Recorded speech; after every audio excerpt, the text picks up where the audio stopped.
Hey peeps, so today I am here with the amazing Lauren Adler of Chocolopolis, and we are going to talk chocolate. It's going to be awesome.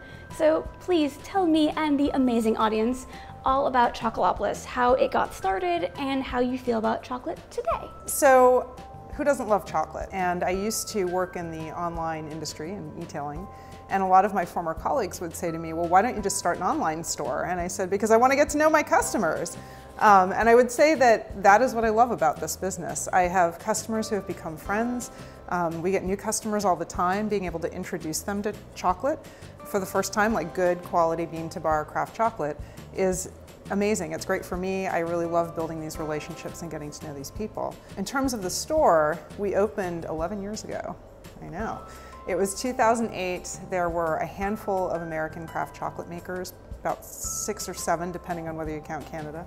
And most of them had started making chocolate from the bean about a year and a half to 2 years before we opened. And so we really didn't have a lot to choose from at that time. We had a number of European brands, and then we had the American brands. And we arrange our bars by cacao origin. So again, tying the merchandising of the chocolate back to the experience and the education, it was a way of trying to educate consumers about the origins of chocolate and how it only grows 20 degrees north and south of the equator just by how we arranged them. Yeah. But fast forward over a decade, and there's now over 200 makers in the US and probably over 500 internationally. So there's a lot of choice. So things have changed a lot. Next up, what makes for a good chocolate shop? For me, a good chocolate shop is one that, obviously has a nice selection, but also is approachable. Like, I don't like it when I go into a store and I feel intimidated. So for me, I want anyone to come in here, whether they know something or they don't. And we're here to help them learn and to find what's right for them. There isn't one answer to what's the best chocolate, it's whatever chocolate you like. So to me, it really is about the approachability. Because I started coming here when it was still at Queen Anne, and this is a different experience, and it's also calmer.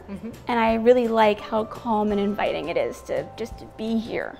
Well, and I think we aren't so focused behind the counter, so we're able to get out, me and my team, and really engage with customers now. I get to spend a lot more time with customers in this newer location. How can you, as a chocolate shop, help people get started in chocolate?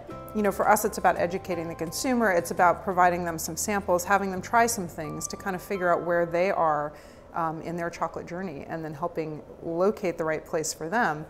But just if somebody is beginning in chocolate and they're not quite ready to come to a chocolate shop like this, I would say just get some bars at any store and start to pay attention to what the ingredients are, where the cacao is grown, and then just start tasting and see if there are trends that you do or don't like. Now, with that said, I will get customers who come in here who have done that, and then they'll say, oh, I don't like bars with added cocoa butter, or oh, I don't like bars with, and they'll name something. I would say keep an open mind, because you may not like the bars you had with added cocoa butter or some other ingredient, but that may be because they're not the best options for you. And if you come in here, we may have a bar that has some of the things you thought you didn't like, and you may like it a lot. And that happened recently. We have a new customer who knows quite a bit about chocolate, and he came in and said, I don't want any bars with added cocoa butter, and I quickly had him taste some really good ones, and he changed his mind. So that to me is a great joy, is, it's not a black and white answer to anything. There's no strict rules. So just keep an open mind and start tasting chocolate. I think Gary Guittard said, he who tastes knows, and it's true. You have to keep tasting. Next question. What do you wish people knew before they came to Chocolopolis? I don't wish they know anything. I think, for me, it is starting from the beginning with a clean slate. So it's fun when we get somebody in here with a clean slate who doesn't know anything about how chocolate or how cacao is grown or how chocolate is made, and hasn't maybe tried good bars, because for us, that's the fun part, is educating them, giving them some small samples to taste, to figure out, do they prefer things that are fruity or earthy, or do they want things that are more balanced or nutty, and trying to help them find that spot to start from.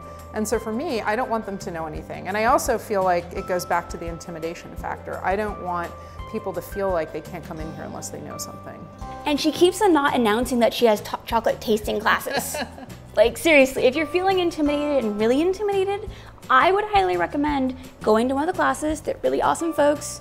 I have no problem shouting this out, because it's really cool to learn how to taste if you're feeling nervous, and it gets you started.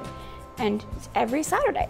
And it gives you some context too. We go through how Bean to Bar chocolate is made, where it's grown. You'll learn a little bit so that when you are in a store like ours looking at bars, you have a little bit more background information to maybe understand the bar, what's on the wrapper, and how to make some decisions. So it's a good starting point. Next, what would you recommend for someone who can't visit you or any chocolate store in person? Well, thank goodness for online, right? But I have an interesting example of this. I realized that when you're shopping online, it's very hard to have that sensory experience. So you're at a bit of a disadvantage. I have a customer who lives in Austin, Texas. I've never met him. He's been purchasing from us for years.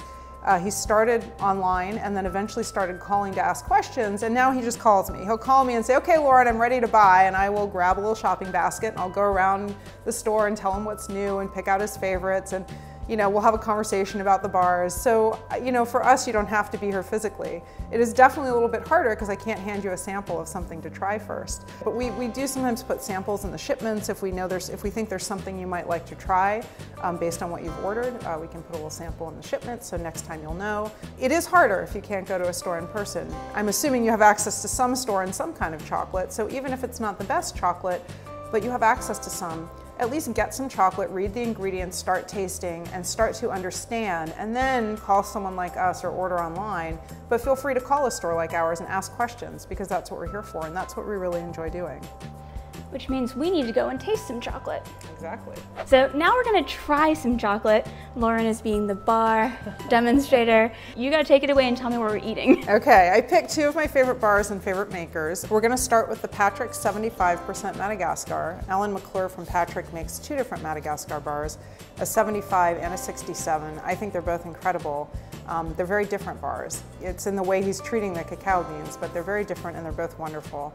And then we're gonna try from Arete chocolate, the Bolivia 70%, which right now is one of my favorites. I think one of the things that's important to point out is every batch is different. So each time we get a new shipment from a maker, I might have a different bar that's my favorite. And right now for Arete, it's the Bolivia. But I like to start tasting from the highest percent and then work my way down to the lower percentages. The higher the percent, the less sweet the bar is. So you're coating your sugar with you're coating your tongue with less sugar before you move on to the next bar. So we'll start with the Patrick Madagascar 75. It's interesting, we have a customer tasting panel that meets once a month, and they blind taste and rate all the bar samples we receive, and that's how we decide what bars to bring in. But we do it blind so that you don't know what maker it is. And recently the panel actually asked me to take the origin off too, because some of them are biased against certain origins, and they said, well, if I know it's a 70%, just as an example, from Ecuador, I'm not gonna like it. So now we just have the percentages listed, so they don't know what the origin is. It smells like fruit leather, like peach fruit leather. And notice we're using all 5 senses. So we looked at it first, very shiny bar. You can see some of the light coming off of that. It's good, it's in temper. You wanna break it in half. Hear a nice snap sound. Nice snap there. Now we're gonna put it under our nose, rub it between our fingers, and take some small sniffs. And you wanna notice what you're smelling, because smell is an important part of taste. Then go ahead, put it in your mouth. Don't chew, just put it in your mouth, move it all around the inside of your mouth, get the sides of your cheeks, inhale some air. And what you want to think about as you're tasting is, does it taste the same from the beginning to the middle to the end, or do the flavors change as it's melting? What's the texture like? Is it smooth and creamy? Is it sticky, gritty, chalky? So think about that and taste this. For me, it's so fudgy. It's such a classic flavor of like what you think of when you think of chocolate, with a deeper finish of the note. Like it goes in a really pleasant, fudgy note way. I'm not getting that fruit that I was expecting though at all. I'm actually getting the cherry. And Madagascar is known for red fruit and citrus notes. I am getting some cherry, but I'm definitely getting the fudgy that you're talking about. And one thing we've noticed recently for all of Madagascar bars, none of them are as fruity as they used to be. And I know they've had a lot of climate issues, so I don't know if that's affecting the harvest, but Madagascar is usually very, very red fruit, cherry, raspberry. And I do get that here, but not as much as some. And then the other thing is Patrick does a great job, I think, of having a balanced flavor. There's nothing like coming out and punching you in the face. Yeah. It's super smooth too. Just the creaminess is unreal. Onward and upward. All right. Normally you'd have some water for a palate cleanser, but we don't have that right now. So now we're gonna try the Arete Bolivia 70%. Nice snap sound.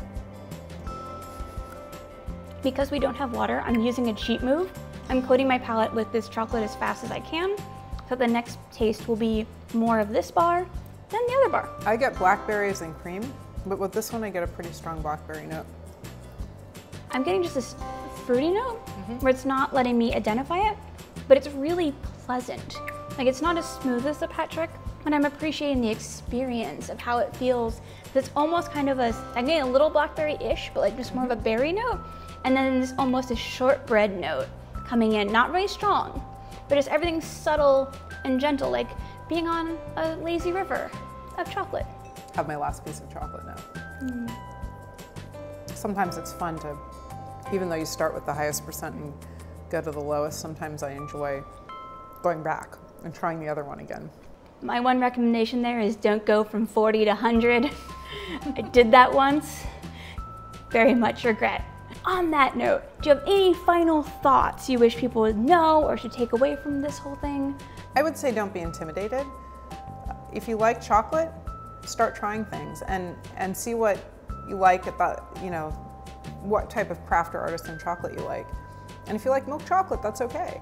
There's nothing wrong with enjoying milk or white chocolate made by a craft chocolate maker. And there's nothing wrong with trying bean to bar chocolate that has 3 ingredients either, so including cocoa butter. Really what you want is a really good bar of chocolate that you enjoy, has great texture, and is worth your $10, $11, $12 a bar. And that's kind of why we have a customer tasting panel, and what we're trying to do is pre-select so that we feel that when you're paying for a bar, you're getting something that's worth the price you're paying for it. But at the end of the day, you won't really know until you taste something, and only you can decide whether it's a good bar or not. That is very true. And as a craft chocolate, milk chocolate fan, I very much appreciate that. On that, thank you so much for your time, Lauren. Well, thank you, Jess. It's been a pleasure having you here. With that, hopefully we'll catch you all in the next video. If you need more chocolate info, I'll be putting it on my face because I'm not gonna cover Lauren on this one. Please subscribe for more chocolate excellence. And with that, we will catch you on the next video, or at least I will. Laters!